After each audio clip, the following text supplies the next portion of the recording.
Halika nang tuklasin ang mundo puno ng isip hangin. Halika nang tuklasin ang mundo puno ng isip hangin. Bata na bano ka, tukuan, luhaan, nasaktan, sugat ng kamay.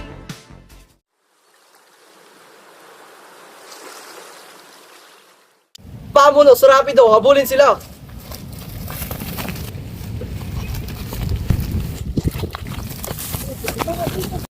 Kailangan na nating makalis dito, Ginoong Ibarra. May naiisip akong paraan. Magpalit tayo ng damit. Bakit naman? Para pag nakita nila tayo, iisipin nilang ako si Crisostomo Ibarra. Baka naman ikay mapahamak.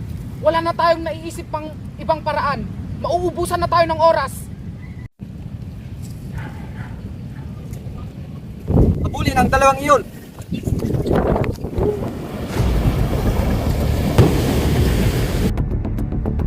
Sumakay ka na sa bangka, Ginoong Ibarra. Magtago ka sa ilalim ng parak para hindi ka nila makita. Ngunit, paano kay Elias? Huwag mo na akong alalahanin. Basta kahit anong mangyari, huwag kang lalabas. Elias, mag-ingat ka. Oo, ako nang bahala sa sarili ko. Basta kahit anong mangyari, huwag kang lalabas.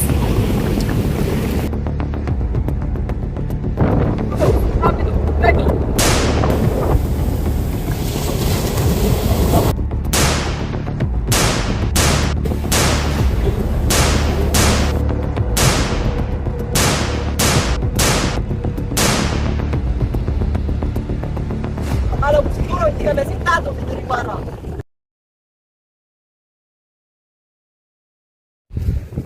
Buenos días a todos ustedes, Doña Victorina. Kay bagal-bagal. Ang kupad-kupad. Usad pagong. Wala na bang ibibilis tong vapor? Kunting puli naman ng makina, kapitan. Paumanhin, Doña Victorina. May mga sasakyan lang mangingisda na maaari nating mabangga. At isa pa'y maaaring sumadsad ang ating vapor sa malawak na palayang iyan. Ay, Diyos ko. Kung wala lamang mga Indio dito sa Pilipinas, sa daigdig, ay marahil bibilis ang takbo ng vapor. Malas! Malas! Wala na talagang mabuting lawa dito sa Pilipinas! Doña Victorina, huwag masyadong pausukin ang iyong tenga. Baka kumupas ang magagandang koloretas sa iyong mukha. Sa katunayan, madali lamang namang lutasin ang mga sularining ito. Hindi ko nga mawari kung bakit ni isa ay hindi ito naisip. At ano naman ito, Abel? Simple lang naman ang aking mungkahi. Gumawa sana ng isang kanal na papasukan ng ilog hanggang sa paglabas at pararaanin sa Maynila. Lilikha ito ng bagong ilog. Sa pamagitan ng paggawa ng kanal, masasarahan ang dating ilog Pasig. Sa ganitong paraan, hindi maaksaya ang lupa at iikli pa ang oras ng ating paglalakbay. Simple, Don Simon. Ipagpaumanhin niyo kung ako ay tututol sa inyong mungkahi. Malaking salapi ang gugugulin at saan naman tayo kukuha ng salaping ipambabayad sa mga manggagawa. Sino namang nagsabing papasahurin ng mga manggagawa? Manapay sa pilitang pagtatrabahuin ang mga bihag, bilanggo at mga bata. Subalit ang iyong mungkahi ay maaaring magdulot ng himagsikan. Himagsikan? Naghimagsik ba ang mga taga-Ehipto nung pinasok nila at ginawa ang piramide? Ang isang edukadong tao na katulad ninyo ay ganito pala kahina sa kasaysayan. Mawalang galang na po, Kapitan. Nalaman niyo ba kung saan lawa namatay ang isang ginoong nagngangalang Ibarra? O Ibarra ba yun? Ibarra? Crisostomo Ibarra? Siya nga ba? Pero, asan na nga ba si Crisostomo Ibarra? Ayon sa mga kawan,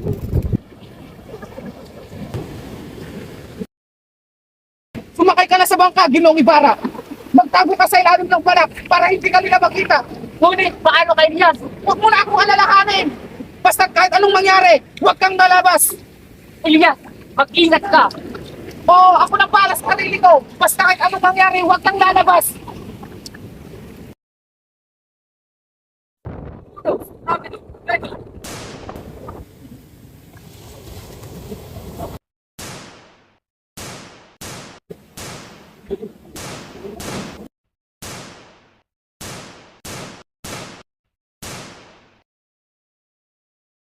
Akala mo siguro hindi ka nasintado, Mr. Ibarra. Kung ganoon, Kapitan, ang bangkay Ay kasama ng bangkay ng kanyang ama.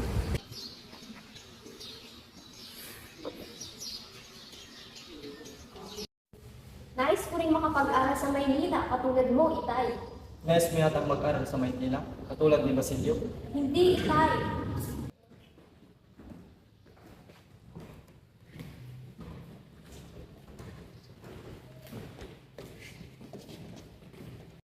Magandang araw, Telespong. Anong maganda sa anong kailangan niyo dito? Naparito kami upang sinilin ang iyong buwis. Ang buwis ay 200 piso. 200 piso? Ngunit napakalaking halaga naman iyon. Kung hindi ka magbabayad, ay panilinan namin sa ibang lupain. Anong pinagsasabi mo?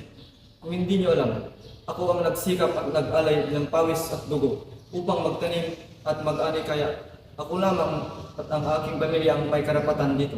Wala nang iba pa. Subalit hindi mo pagmamayari ang lupain. Ito'y pagmamayari ng korporasyon. Pagmamayari, may katibayan ba kayo? Pakita niyo sa akin ngayon din. May katibayan kami. Akin ang lupang ito. Lalaban kami. Itay! Itay! Stupido! Kunin ang lalaking nga tuwing sundalo.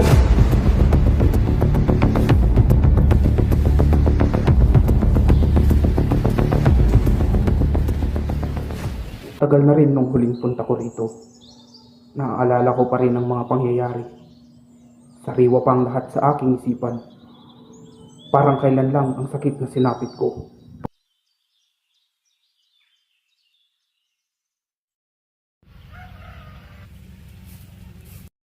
Ginoo, maaari ba kitang tulungan?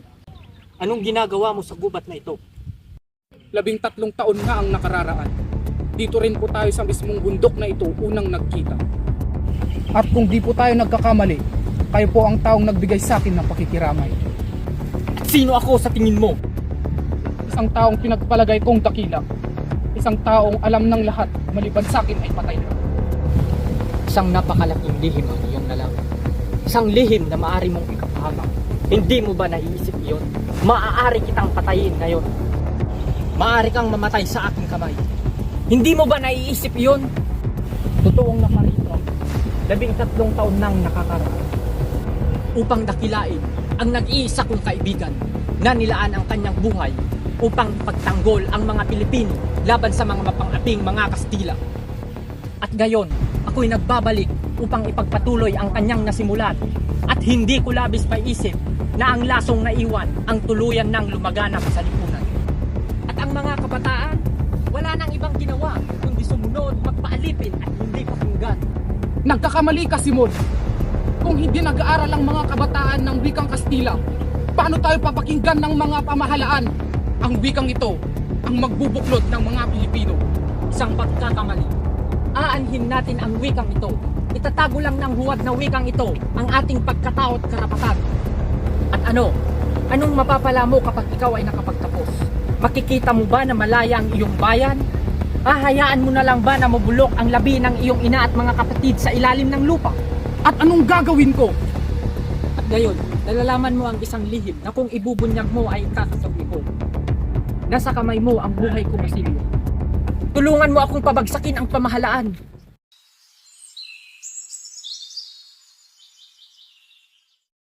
Huwag niyo silang payagan, Gobernador General. Ang mga namumulo sa kanila ay mga estudyante na ratikalang pananalig.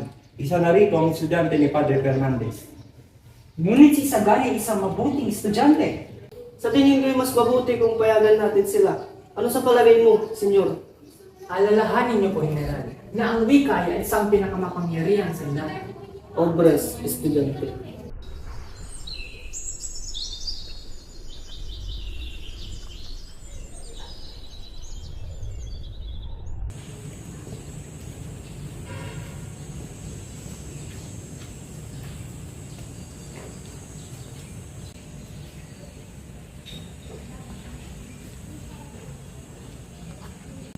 Quiroga, ¿cómo estás? Les deseo un buen día a todos. Senyor Simon, mahirap.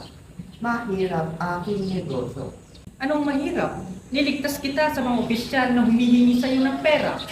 Pinautang ko sila para hindi ka na maabala pa.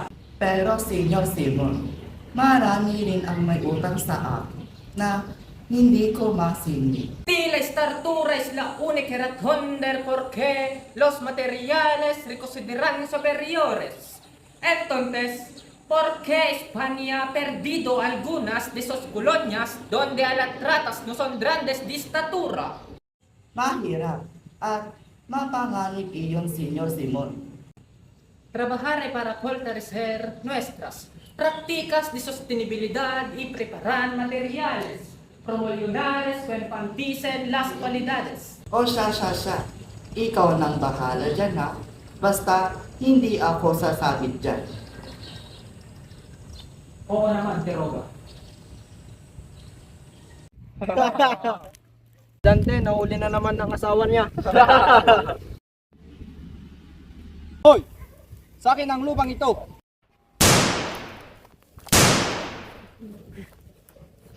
Wag!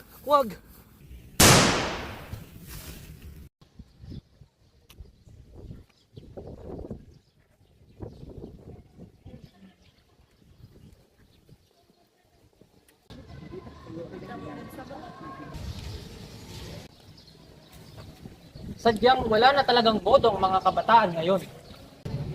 Paumanhin, ngunit kayo ang dahilan kung bakit hindi na itatag ang akademikong wikang Kastila. Ako nga, kaya dapat niyo akong pasalamatan. Anong pasalamatan? Balak niyo bang dagdagan ng 40 wika ang ating bansa? Lalo nang hindi tayo magkakaintindihan yan. Ngunit Ginoo, ang paglaganap ng wikang Kastila ay mas mapapalapit tayo sa pamahalaan at mas magkakaintindihan tayo. Dahil sa ginawa mong ito, mauudlot ang Pilipinas sa 1,000 taon. Isang kamalian. Anong balak niyong gawin? Ipaubaya ang iyong utak sa maling pag-iisip?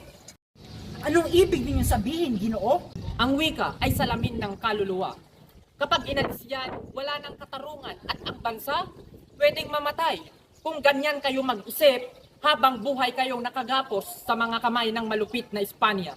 Ayan ang iyong paniniwala. Nasa amin ang panig ng batas. Kami ang nasa tuwid.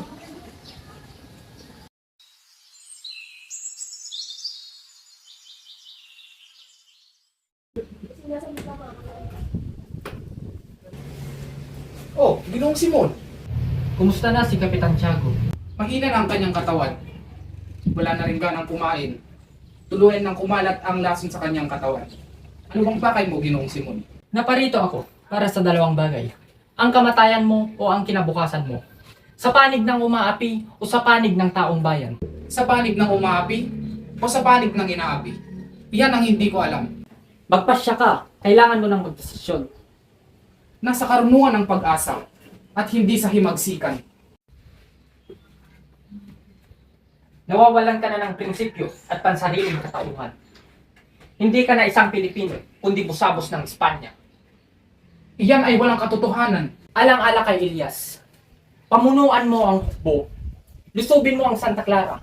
Kunin mo ang isang taong ikaw lang ang nakakaalam, maliban kay Kapitan Tiago, si Maria Clara. Huli ka na, Ginoong Simon. Sapagkat si Maria Clara ay patay na. Patay? Paano nangyari ito? Hindi! Namatay siya nung ika-6 ng hapon. Naparoon ako sa kumbento upang makibalita at sabihin sa akin lahat. Pagbalik ko ay mayroong liham. Liham na galing kay Padre Salvi. At ito naman ay pinadala kay Kapitan Tiago. At ito rin ang dahilan kung bakit nawala ang kapitan. Hindi! Hindi papatay si Maria Clara! Ililigtas ko si Maria Clara! Ililigtas ko siya ngayon! Huminahon kayo, Ginoong Simon. Wala tayong magagawa. Kailangan natin tanggapin ang katotohanan. Namatay siya na hindi man lang alam na ako'y nagbalik. Namatay siya na hindi man lang alam na ako'y buhay.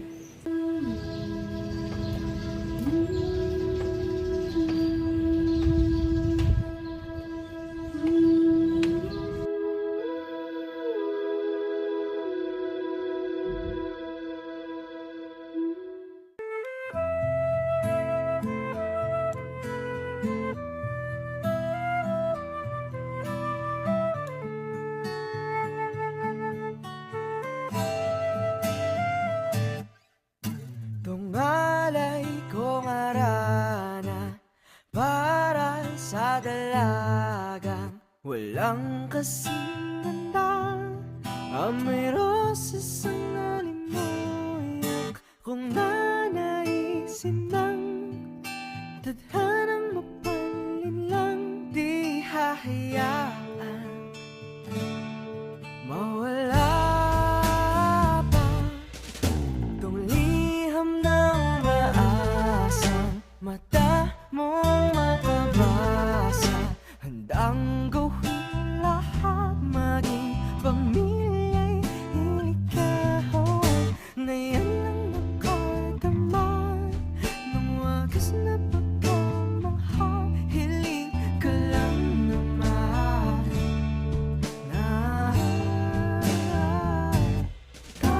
sanang dalawa na siyang huli at ang umpisa.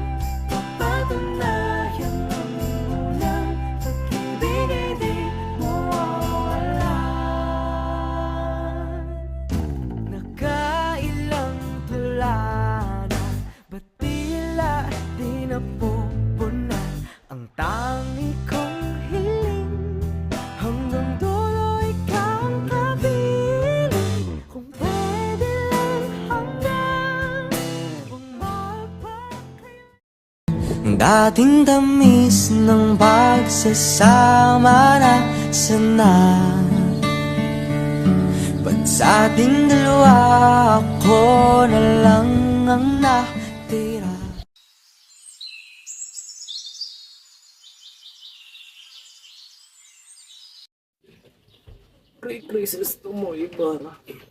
Ako nga, 3 taon na akong naghihintay, nag-aalala, umaasa na maitutuwid ko ang iyong kamalian. Pinilit mo si Maria Clara na ipakasal sa dayuhan. Wala kang karapatang diktahan ang kanyang buhay. Ang anak ko ay patay na. Si Maria Clara ay hindi mo anak. Anong ibig mong sabihin? Anak siya ni Padre Damaso.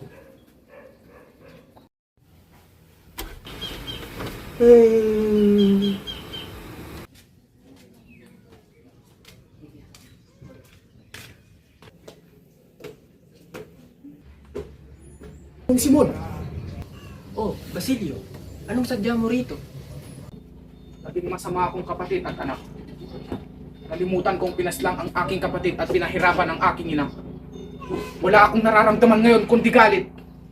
Sasama na ako sa inyo, Ginoong Simon.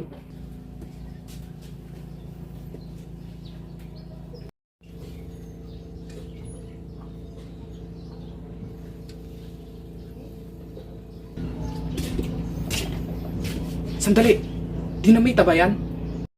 Oo, pero hindi ito basta dinamita lang. Naglalaman ito ng mga damdaming dinurog at inapit. Ngayong gabi, mapaparusahan na ang mga taong makasalanan na matagal nang nagtatago sa katotohanan. Anong ibig mong sabihin? Sa ikalawa ay ikakasal ang anak ni Don Pilares. Magkakaroon ng bisita kinagabihan. Ang lamparang ito ang nagbibigay liwanag. At ano namang gagawin ko, Ginoong Simon? Ikaw ang mamumuno sa iba. Dalhin mo sila sa bahay ni Quiroga. Dahil doon, nakaimbak ang mga baril at pulbura. Ang pagsabog ay magiging hudyat upang sila'y magtipon-tipon at sumugod. Ang mga mistiso, Indio, Inche, Kastila, lahat sila ay masasawi. Kaya mag-ingat ka, Basilio. Mag-iingat din kayo, Ginoong Simon. En el nombre del Padre, del Hijo, Espíritu Santo. Amen. Paano mo sa akin ito nagawa, Polita? Mahal na mahal kita. Ginang Simon, buti na naman makarating kayo. Halina, samahan niyo ako sa pagkainan. Maraming salamat sa iyong malugod na pagtanggap, Doña Victorina. Ngunit ako'y hindi na magtatagal pa. Ano? Hindi ako makakapayag agad na makaalis ka. Halina, samahan niyo ako. Ang ganda naman ng lamparang yan. Maraming salamat, Ginong Simon. Sigurado ka bang ayaw mo makisama sa amin? Maraming salamat sa iyong alok, Doña Victorina. Pero may importante pa akong gagawin at hindi ko ito maaaring ipagpaliban. Sige at mauuna muna ako. Mag-iingat ka, Senyor Simon.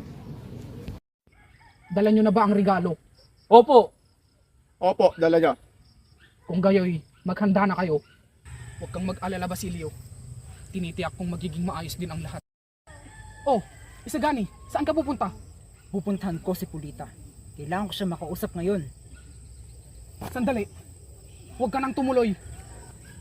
Ngunit, bakit ito na ang huli namin pag-uusap? Huwag ka nang pumunta ron. Makinig kang mabuti. May dinamitang sasabog roon. Anumang oras ay sasabog ito. Kaya pakiusap, huwag ka nang tumuloy. Ngunit wala na siya bukas! Isagani! Binalaan na kita, kaibigan. Sana'y nakinig ka na lang sa akin. Pagpalaid ka sana ng Panginoon. Ang ganda naman ng lamparang ito. Ay, namatay ang sindi. Huwag kang mag-alala. Dahil madali lamang itong ayusin. Ano ito? Mariticel Paris Juan Crisostomo Ibarra? Masamang biro yan. Ano ba kayo? Huwag kayong mag-alala. Ngunit, ito'y nanggaling sa taong matagal nang patay. Tunay ngang masamang biro ito. Ngunit ang sulat na ito ay sulat ni Ginoong Ibarra. Ang lamparang ngayon ay isang dinamita. At si Senyor Simon at Crisostomo Ibarra ay iisa. Huliin ang taksil na yun! Senyor Simon, hindi na tuloy ang pagsabog. Ano? Itinapon ni Sagani ang lampara sa ilog.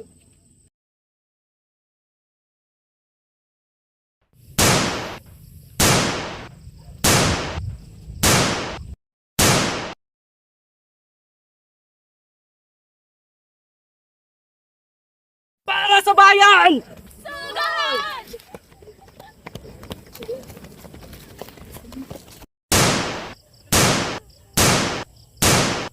Para sa bayan!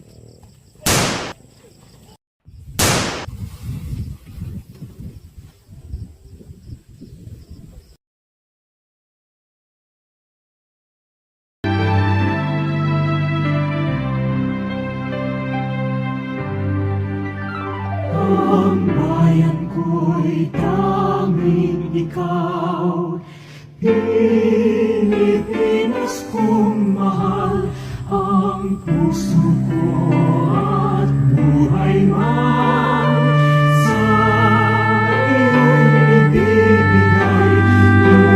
Tungkulin kong nagampanan na lagi kang paglingkuran. Ang laya mo'y mabantayan, Pilipinas kong mahal.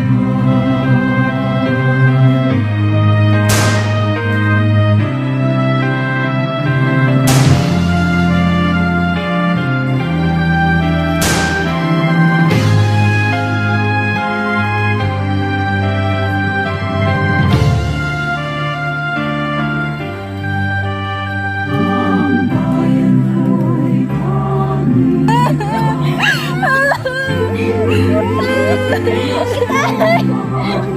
ang puso ko at buhay man sa iyo'y ibibigay. Bakit ako nabigo? Bakit ako pinaparusahan ng ganito? Tapos na ang ating misyon.